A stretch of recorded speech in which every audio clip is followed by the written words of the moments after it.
Lieutenant Marcus Reed stood in the negotiation chamber, exhausted from 3 days of intense diplomatic talks, watching a situation spiral out of his control. As thanks for your honorable service in bringing peace to our people, faction leader Torvak declared with formal ceremony, I present you with a gift, Sira, daughter of my house, to serve you as you see fit. A young Velrani woman was brought forward, barely out of her teens by Marcus's estimation, her long ears pressed flat against her skull in obvious terror, her hands bound with ceremonial silk that somehow made the situation worse. No, Marcus said immediately. I appreciate the gesture, but I cannot accept. We don't accept people as gifts. That's not appropriate in our culture. Torvak's expression hardened. You refuse my gift. You dishonor my house and the treaty we have just negotiated. Marcus's commanding officer, Colonel Hayes, caught his eye with a look that said careful. They'd spent weeks building this peace treaty. The wrong word now could destroy everything. I don't intend dishonor, Marcus said carefully. But among humans, people are not property to be given as gifts. Perhaps we can find another way to express gratitude. The gift has been offered before witnesses. To refuse now is to declare our agreement void. Torvak's hand moved to his weapon. Around the chamber, tension spiked visibly. Colonel Hayes stepped forward. Lieutenant Reed is honored by your generosity. He accepts your gift with the understanding that diplomatic protocols may require certain adjustments to traditional customs. Marcus wanted to argue, wanted to refuse outright, but he saw the calculation in Hayes's eyes. 3 days of negotiations, a fragile peace, and they were this close to preventing a conflict that could cost thousands of lives. Lieutenant, Hayes said quietly, accept the gift. We'll work out the logistics later. Marcus felt sick, but he also understood the impossible position. I accept, with gratitude. Sira was brought to him, shaking visibly. The ceremonial bindings were removed, and she stood there with her eyes downcast, clearly terrified. Marcus tried to catch her eyes to communicate somehow that she was safe. Sira, She flinched at his voice. The formal ceremony concluded, and Marcus found himself escorting a terrified alien woman to his quarters, while his mind raced through every possible way to fix this situation. Once they were alone in his small military housing, 2 rooms and basic amenities, Marcus tried to explain. Sira, listen. This situation is wrong. I didn't want this. I'm going to work with my superiors to get you home or wherever you want to be. You're not my property. You're a person, and this is. Please, Sira whispered, her voice shaking. Please make it quick. Marcus froze. Make what quick? The consumption, the stories say, her voice broke. The stories say humans toy with their victims first. Please don't, just finish it quickly. Consumption. Sira, what? Understanding dawned with horrifying clarity. You think I'm going to eat you? She nodded, tears streaming down her face. Sira, no, that's not. Humans don't eat other sentient species. We don't hurt people for entertainment. I'm not going to harm you at all. This whole situation is a diplomatic nightmare, and I'm trying to figure out how to get you home safely. She didn't believe him. He could see it in her eyes. She thought he was lying, extending her terror for his amusement. Marcus ran a hand through his hair, frustrated and horrified in equal measure.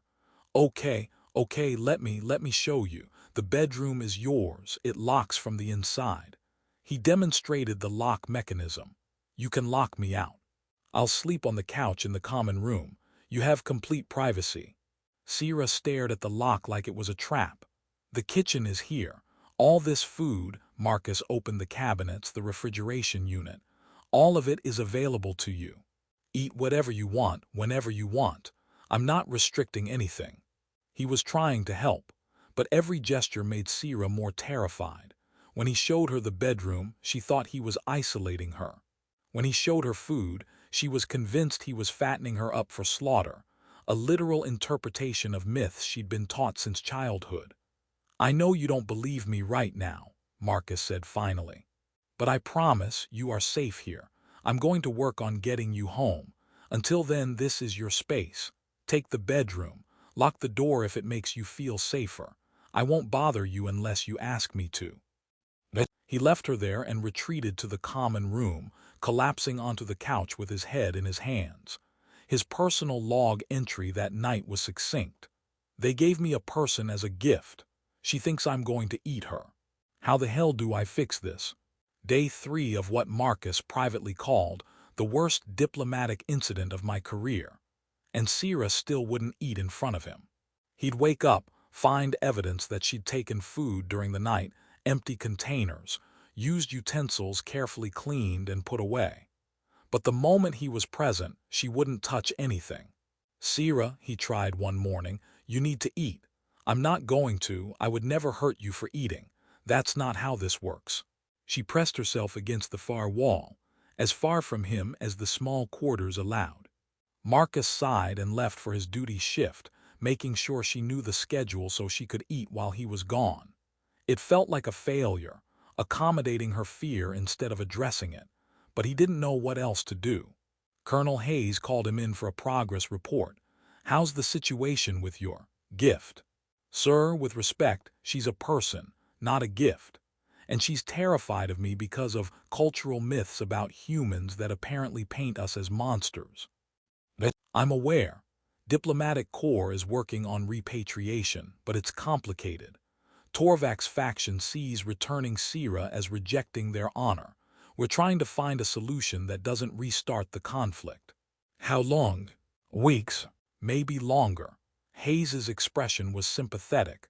"I know this isn't what you signed up for, but you're handling it as well as anyone could." Marcus didn't feel like he was handling anything well. He tried different approaches. Left written notes explaining that she was safe, that he wouldn't harm her, that he was working on getting her home. Sierra read them but didn't respond.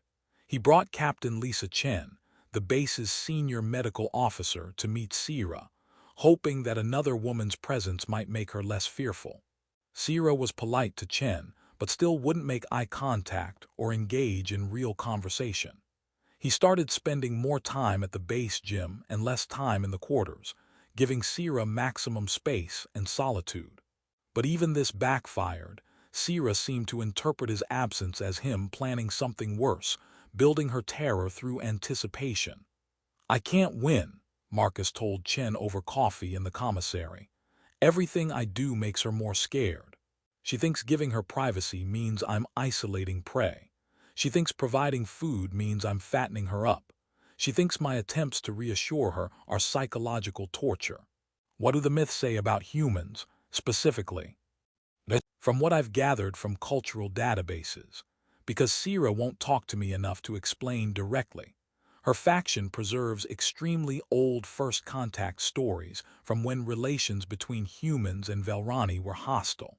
Those stories got exaggerated over generations into literal nightmare fuel. Humans as monsters who consume other species, who torture for amusement, who are fundamentally cruel. And she believes this completely. She's been taught it since childhood by people she trusted. Now she's been given to a human, confirming her worst fears. Nothing I say is going to override a lifetime of cultural conditioning. So show her, not tell her. Let her observe human behavior across multiple contexts. Break down the myths through accumulated evidence." Marcus latched onto this idea. He started inviting colleagues to his quarters for game nights, casual social gatherings where Sierra could observe humans interacting normally if she chose to. She stayed in her room with the door locked, but Marcus thought maybe she was listening, watching through the crack under the door, gathering data that contradicted her myths. He made a point of being more visible in his daily routine, eating meals at the small kitchen table, watching entertainment programs on the wall screen, doing normal domestic activities. Nothing threatening, nothing that matched the myths. Just boring human normalcy. Day 7, he came home to find Sierra in the common room instead of locked in the bedroom. "Progress."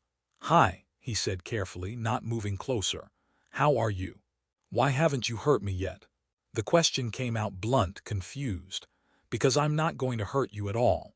I know you don't believe that, but it's true. The myths say. I know what the myths say. The myths are wrong. I can't prove that with words, but maybe I can prove it with time. Just observe. Watch how I actually behave versus what you were told to expect. Eventually, the evidence will speak for itself. Sierra studied him with obvious suspicion but didn't retreat to the bedroom. Small progress. That night Marcus made dinner, basic protein and vegetables, nothing exotic, and ate at the kitchen table as usual.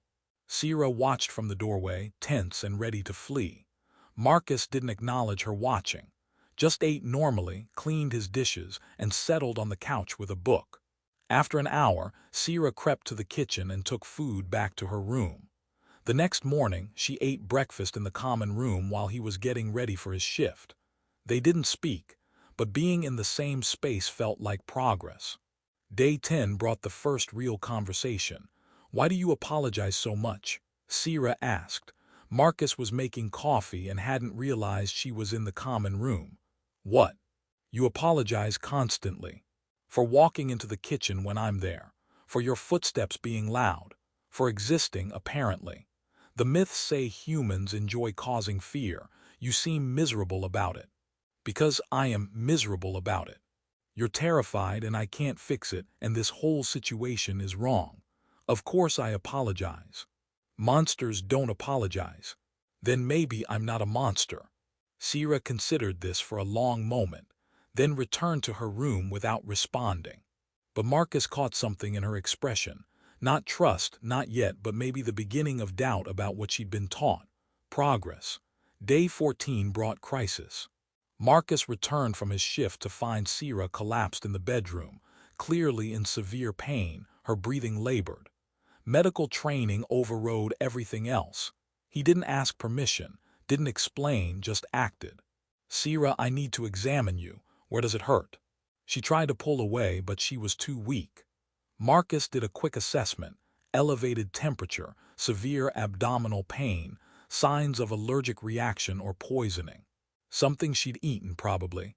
"I'm calling for medical transport. You need a hospital." "No, please," Sierra's voice was barely audible. "Don't. You're seriously ill. I'm not letting you die because you're afraid of human doctors." Marcus called for emergency medical transport while applying what first aid he could. The transport arrived within minutes.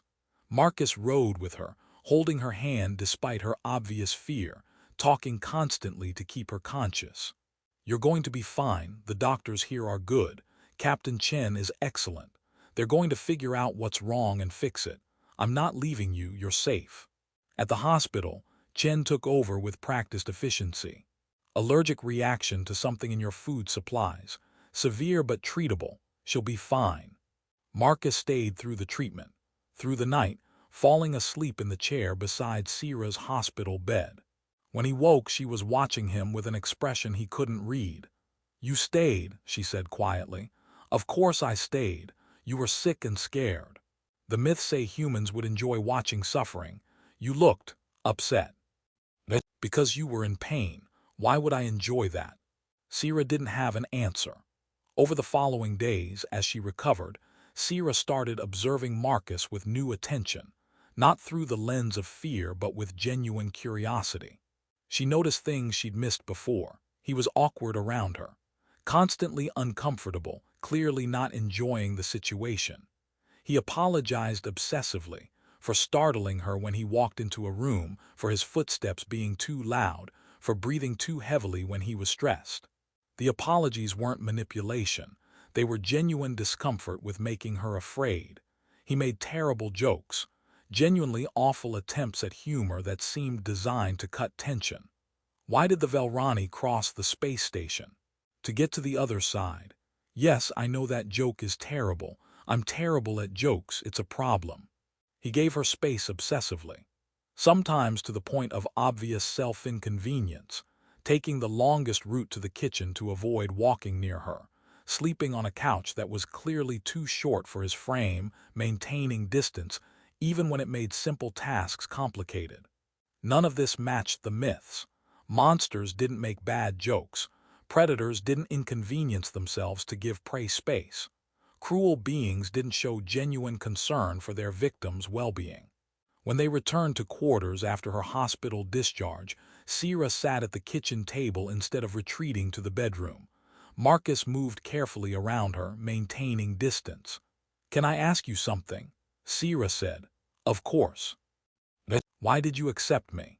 If humans don't accept people as gifts, if this whole situation makes you uncomfortable, why not refuse?" Marcus sat down across from her, carefully not too close. "Because refusing would have destroyed the peace treaty, would have potentially restarted the conflict. My commanding officer calculated that temporary discomfort for both of us was worth it if it prevented people dying. So you didn't want me. I didn't want anyone given to me like property, but it's not about you personally, it's about the entire concept being wrong." He paused. "You're not a gift. You're a person who got caught in a diplomatic mess. I'm trying to fix it." "How?" "My superiors are working on diplomatic channels to either return you to your family or give you actual choices about where you want to live. It's taking time because politics is complicated and nobody wants to restart the conflict, but it's happening. You're trying to send me away. I'm trying to give you choices. If you want to go home, we'll make that happen. If you want to be relocated somewhere else, we'll arrange it. If you want to stay on the human base, there are Velrani civilians who work here, a whole community that's an option too." Marcus met her eyes. "The point is, it's your choice. Not mine, not your family's, not anyone else's. Your life, your decision." Sierra absorbed this. Everything he'd done suddenly made sense through this new lens. The excessive space-giving, the constant apologies, the awkward attempts to make her comfortable. He wasn't playing with prey. He was trying to respect someone's autonomy in an impossible situation. "I need to tell you something," Sierra said, "about what I was taught, why I was so afraid." "Okay." "In my faction, we preserve stories from first contact between our peoples. Stories about humans being monsters, consuming other species, enjoying torture, fundamentally cruel. I was taught these stories from childhood. Everyone in my faction believes them. I gathered that you thought I was going to eat you, which is," Marcus made a face, "that's disturbing on multiple levels. Humans don't consume other sentient species. That's firmly in the nightmare territory category for us. So the stories are lies. The stories are probably exaggerated propaganda from centuries ago, when first contact was hostile, turned into nightmare tales over generations." Marcus pulled up information on his datapad. "Look, here's actual history of human Velrani first contact. There was conflict, yes. Both sides did terrible things during the war. But consumption of other species, torture for entertainment, that's fiction designed to make the enemy seem inhuman." Sierra read through the historical data, her expression shifting from disbelief to confusion to something like anger. "My entire life I was taught lies. You were taught what your faction believed. Whether they knew it was propaganda or genuinely believed it themselves, I don't know. They gave me to you believing you'd hurt me. What does that say about my family?" Marcus didn't have a good answer for that. Over the following weeks, Sierra's understanding of humans transformed from nightmare to nuanced reality. Marcus introduced her to other humans on the base, soldiers, civilians, medical staff, all interacting with Velrani colleagues normally. She observed humans being kind, frustrated, professional, funny, tired, fully human in ways that contradicted every myth she'd been taught. Captain Chen became a particular friend, answering Sierra's questions about human culture and biology with patient detail. "We're just people. We have good and bad like any species. The myths you learned focused on the worst of us and exaggerated even that into literal monster stories. It's not fair to you or to us." Sierra also met the Velrani civilian community on the base, people from different factions who'd chosen to work with humans, who'd built lives in interspecies collaboration. They confirmed what Marcus had said. The myths were propaganda, exaggerated stories from hostile first contact. "My faction preserves the worst stories," one Velrani teacher explained. Others preserved different narratives. What you learned isn't universal Velrani understanding. It's specific to your faction's isolated perspective. The diplomatic situation progressed slowly. Torvak's faction eventually agreed to allow Sira to make her own choice about her future, framing it as the gift choosing to honor the recipient by staying, which was face-saving nonsense but politically necessary. When Marcus explained her options, return home, relocate to a different Velrani community, or stay on the base, Sira took days to decide. "What do you think I should do?" she asked Marcus one evening. "I think you should do what makes you happiest and safest. But if you want my opinion, your family treated you like property, like something they could give away to honor a human they expected would hurt you. That's not love or care. He struggled for words. That's not how people should treat family. So you think I shouldn't go home? I think you should carefully consider whether home is actually a place that values you as a person, rather than political property." Sira eventually chose to stay on the base, taking a position in cultural liaison, helping bridge understanding between humans and Velrani, specifically working to combat the kind of myths that had shaped her early life. "I want to make sure no one else grows up believing the lies I did," she told Marcus. "Want to help build actual understanding instead of fear-based propaganda. That's valuable work. I'm glad you found something meaningful." Their relationship settled into something like friendship, coworkers who'd been through bizarre circumstances together and came out the other side with mutual respect. Sira still teased Marcus about his terrible jokes. "That pun was physically painful, Marcus. You should be ashamed." Marcus still apologized for things that weren't his fault. "Sorry, my coffee maker is so loud in the morning." "Marcus, stop apologizing for existing." 6 months after Sira had been gifted to Marcus, she participated in a cultural exchange presentation about myths versus reality in interspecies relations. She spoke honestly about her initial terror, about the myths she'd believed, about slowly learning the truth through observation and evidence. "I thought I was being given to a monster," she said to the assembled crowd of humans and Velrani.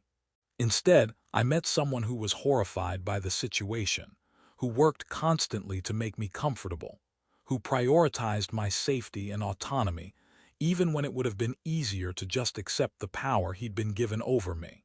Lieutenant Reed showed me that the myths were wrong, not through words, but through consistent, patient action that contradicted everything I'd been taught." After the presentation, Marcus approached her. "That was good, hard but important. Thank you for letting me tell the truth about what happened, including how uncomfortable you were with the entire situation. The truth is important. People need to understand both the myths and why they're wrong, and they need to know that the gift situation was messed up from the start. Do you regret accepting me, knowing what you know now about how bad it was?" Marcus considered this carefully. "I regret that you were put through that terror, regret that you spent weeks thinking I was going to hurt you. But I don't regret the end result. You're doing important work now, you're safe, and you made genuine choices about your future. If I'd refused, you might have been given to someone who actually would have treated you as property. So I regret the circumstances, but not the outcome." That's a very diplomatic answer. "I've been working on my diplomatic skills, had a good teacher." Marcus smiled. "Plus, if I'd refused, I wouldn't have gotten to know you. Would have missed out on someone who now mocks my terrible jokes on a regular basis. Your jokes deserve mockery. They're crimes against humor. See, this is what I'm talking about, quality mockery. Can't get that just anywhere." Sira laughed, genuine, comfortable, nothing like the terrified woman who'd been brought to Marcus's quarters believing she was being delivered to a monster. The gift that was supposed to honor a human soldier had instead become something else entirely. A friendship built on mutual respect that survived impossible circumstances. A bond formed not through ownership or obligation, but through one person's patient insistence on treating another with dignity, until fear transformed into trust. It wasn't the relationship anyone had intended when Sierra was given to Marcus. It was better, because it was built on choice, respect, and the slow dismantling of myths through consistent, kind action. Sometimes the most powerful changes came from simple refusal to be the monster others expected. Marcus had never intended to be anyone's hero. He just refused to be the nightmare from Sierra's childhood stories. And that refusal, maintained with patience and awkward kindness through weeks of terror and misunderstanding, had changed everything.